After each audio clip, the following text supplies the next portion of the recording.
Hello and welcome to Commodity Champions. I'm Manisha Gupta, and there has been plenty that's happening in case of the agriculture sector. Actually, this is the only sector where the recovery has been strong, a sector that has continued to perform even with the lockdown going on. And the latest clearly has been that the centre has been telling states to facilitate the direct purchases of farm producers by big retailers, aggregators and food processors as well. In line of this, we've seen the UP cabinet approve ordinance to delist 46 fruits and vegetables from the provisions of APMC. While this is not new, what UP also has done is that they have waived off the mandi tax on these commodities. Now that's a new one onto this one. Farmers can sell produce directly and without a mandi tax, and this is something lockdown clearly is seen as an excuse to push on various agri reforms that the country has been talking about for some time now.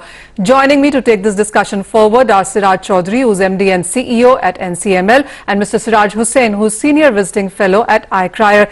Gentlemen, hi, thank you so much for joining us. Mr. Hussain, I want to come to you first, and the farmers can sell directly to the bulk purchasers, to the consumers. We've seen instances of that, and to the food processors also. And now digital platform ENAM also is being made convenient for them to start come and selling on to that. Even as the APMC Act was done away with, we've seen most of the states see arrivals in APMC at a much higher level. How do you see the UP's move in context of this? And what is your sense on, as we see the lockdown, how favorable do you see various agri policies being talked about right now? I think the UP move is a very good one. It was long awaited.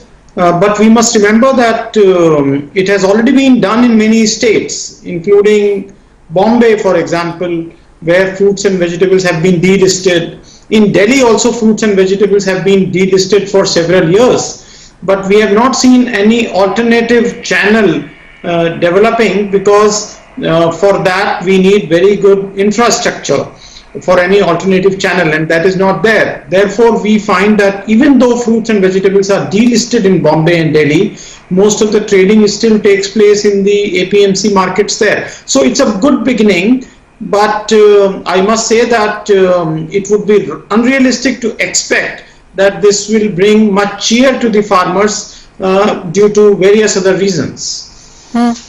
Mr. Chaudhry, what is your sense? I mean, as Mr. Hussain is saying, this is more optics perhaps rather than what we've seen in sense of actual what happens on the ground. How would you look at farmers selling directly to the consumers, to the bulk buyers, to big retailers and private purchasers also? I mean, do the privates have enough capacity, money power and distribution system as in sense to buy directly like this? See, this is a transition. Different states have moved on to this at different times, and as Mr. Siraj Hussain rightly said, that while certain states have opened up, there has only been limited progress. So now this is about farmer getting used to doing things differently, the trade allowing him to do things differently, and as well as the market, which is the private sector getting ready and in position to do that. In certain areas, we have noticed the private sector being in a better state of readiness, and there such activities have taken off better. But in other areas, there has been resistance from the APMC. And I think as in the current context, because of COVID and the need to maintain social distancing, more states have been taking the steps towards allowing procurement outside the market yards or the mandis. However, we have to see that how much of it happens, one. The second is, I'm hearing that there in pockets there is a backlash where the mandi participants are very unhappy with this. So and they obviously also share a close relationship with the farmers, which is a historical relationship. And how all this plays out will get to be clear once the lockdowns are lifted, because at this moment anyway most of the movement is restricted, so to get a correct picture may not be very easy. Mr. Chaudhry, the other thing is that the direct retailing is still very slow in volume. When we look at fruits and vegetables, I mean, India produces some 300 million tons, which clearly not all can be bought by the private buyers here. Same goes for commodities like wheat and rice, where the production is huge. And if it wasn't for the government procurement, clearly the private sector doesn't buy as much. Would you say then, Mr. Chaudhry, that there needs to be created a proper balance perhaps between private and public to ensure that there is growth in the Indian agriculture sector? So the government buying is largely restricted to a few commodities. I mean, if we look at the cereals, it is wheat, rice, a certain amount of pulses. But most of the fruits and vegetables is still going to the private sector. It's not necessarily organized. What we're looking for and where the efficiencies will come in if there is more organized private sector which gets into the procurement and processing and marketing of fruits and vegetables. For the cereals and grains, I mean, in the oilseed sector, you would see that most of the procurement is done by the private sector. For maize, a large part of the procurement is done by the private sector. So there is where the government is procuring, it is really driven by their own need for creating that food security buffer or stocks for distribution. So there is to a certain extent a balance, although what I would reiterate is that the organized private sector probably can have a bigger role to play, because when that sector comes into play, will you have an opportunity for investment in infrastructure improvement, which is what is necessary for getting the agriculture produced to the market in an efficient manner, which also delivers better prices to the farmer as well as better products to the consumer. Mr. Hussain, what is your sense? Just coming back to the mandi tax part yet again, while of course this is a fee that the farmer will not have to pay if he sells outside the APMC yard or the mandi yard, but on the other side there also have been various supporting debates in this, that mandi tax or mandi fees is something that is used to develop a mandi or places around mandi, the infrastructure for that matter. How do you read into this? I think it is a good move to permit trade outside mandis and to waive mandi tax, because if any transaction is taking place outside the mandi, then the government should not be collecting any fee. But here the difficulty is that most of the trading still takes place inside the mandis, and it will continue to take place, because the information I am getting from Gujarat, Rajasthan and various other places is that because during COVID closed down, the mandis were not operating, so the private buyers, including the processors, were paying even less to farmers. So there has to be competition between APMCs and private buyers. You see, if there is no competition, then we should be under no illusion that private sector is a messiah who will pay very good price to farmers. Whenever they will get an opportunity, they will also fleece. So we must remember that we should aim for competition between APMCs and private players, and that enabling environment should be created. Mr. Hussain, I actually want to take that point forward, because I take it that the private sector is no messiah here, because when you look at the global learnings from US or Europe for that matter, and it is largely procured by the private sector, the Walmarts of the world for that matter, but even in US and Europe, the price that the farmer gets is much lower, and the kind of government subsidies that have to be given to farmers are still on the higher side. How do you take that learning into India? Do you think a more balanced approach perhaps is what we need here?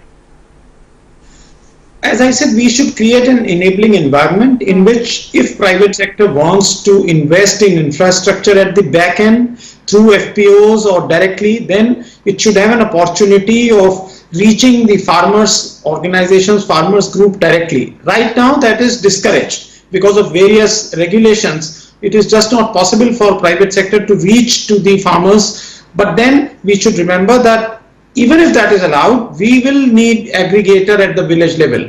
No company is going to deal with hundreds or thousands of farmers directly. So some aggregator will be needed, some investment is needed there. So our study in MktYard has found that even in the US, the farmers get just about 30% of the price consumer is paying.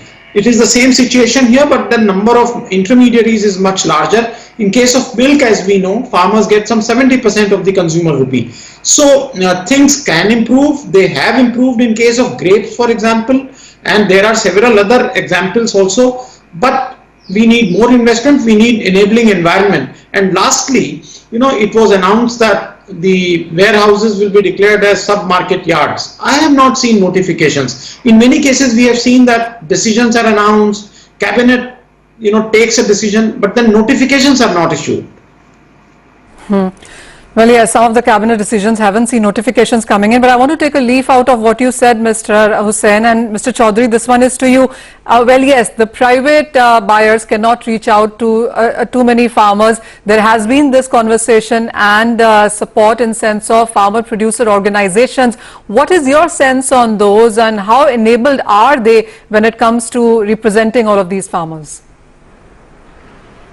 So, further to what Mr. Siraj Hussain has said, this is a situation where you actually deploy technology. We have experienced that we are in the process as NCML to try and create this mandi out at our warehouse in a couple of locations, and we have deployed technology for price discovery, where there's an auction which takes place on a platform called the MktYard, which is provided by us. So I think as we take, mandis are about physical presence of buyers and sellers. An exchange or a platform is where through technology on your phone you can actually discover prices. So the more we promote the usage of such tools to the farmers, and so that physical presence is not necessarily required for price discovery, will such a problem be overcome. But yes, at the moment, a lot of that is being said is not being able to get implemented on the ground, because there is a disconnect between all the announcements around procurement at warehouses and such locations, though the notifications to that effect haven't been issued, or the support that is required for these locations to stand up on their own is probably not as yet forthcoming. So, this is a question to both of you then. I mean, we do understand that it has been difficult times for farmers, but this is a time when harvest is happening, the procurement from the government is near complete, and farmers will soon be preparing for the summer crop sowing. We are expecting monsoons on time this time around. Mr. Hussain, to you first, what is the road ahead? Can, as they say, the difficult lessons are learned during hard times. Do you see the current environment as a good excuse of pushing important farm policies right now? How do you look at the next couple of months now? I think it is going to be easier in some states and very difficult in some other states. So in eastern states where the migrant labor has gone back, I think the paddy transplantation as well as other kharif crops will see sowing etc. on time. However, in Punjab, Haryana, Western UP, parts of Maharashtra etc., we will see shortage of labor, because the labor has really been mistreated, and not only by the government. I have got information from villages in Punjab and Haryana that the local landlords, the unemployed youth who have land in their names, they have really misbehaved with the migrant labor, poor people who have been working on their farms. So they are not going to come back very soon, and therefore the transplantation of paddy will be affected, and several other crops which are labor intensive in these relatively richer states will have difficulty. So that may lead to more mechanization, it may lead to direct sowing of paddy, and it may have other consequences. I don't know, the labor rates may go up, they may have to employ local labor. So things are not going to be as rosy as the Bombay consultants are making it out to be. Okay. Mr. Chaudhry, what is your sense? What is the road forward from here? The next couple of months can be still difficult. How do you see the recovery coming in, and how do you see the next upcoming cropping season? So, the good news is that the demand for food will come back, and although how it is consumed will change, but the important part is that where the farmer is today also struggling is that his liquidity has probably not been fully made up. I mean, while the crops, wherever there's been government procurement, the crops have been bought and payments made, but the farmer is still sitting on a lot of crop, or there are cases where he had to actually let go of his crop to prepare for the next crop. So what kind of funds does he have available to give the best to the next crop is going to be a question mark, and how much of given the situation that he has seen, what courage does he have to put in the money that he has in his hands today into the next crop. So those are some of the decisions that the farmers will need to take. And as Mr. Siraj Hussain said, that different states will have different reactions, because the well-to-do farmers of the states where the agriculture is more evolved and have been dependent on migrant laborers will face one problem, while those states which have a lot of labor, and now there will be a higher pressure because the number of people feeding off that same land will actually go up with the migrants moving back. So there are going to be different problems. So I don't think situation will improve very easily for agriculture or very quickly for agriculture, though the positive note is that at the end of it, maybe 3 months, 6 months or 9 months, it will come back into a cycle, because we do need our food. Well, absolutely. That is one thing you can't do without, and that is one sector which is still performing even as the lockdown is going on. But plenty needs to be done, and we are getting ready for the new cropping season. The monsoon is expected to be on the positive side. A lot of cabinet decisions have been made, but notifications are still awaited. And as the experts say, well, yes, the time is ripe, but how COVID treats us now, how are the next 3, 6, 9 months are going to be, is something that we'll really have to watch out for. Mr. Hussain, Mr. Chaudhry, always a pleasure talking to you. Thank you so much for joining us. Well, that's about agriculture, but with that, it's time for a short break.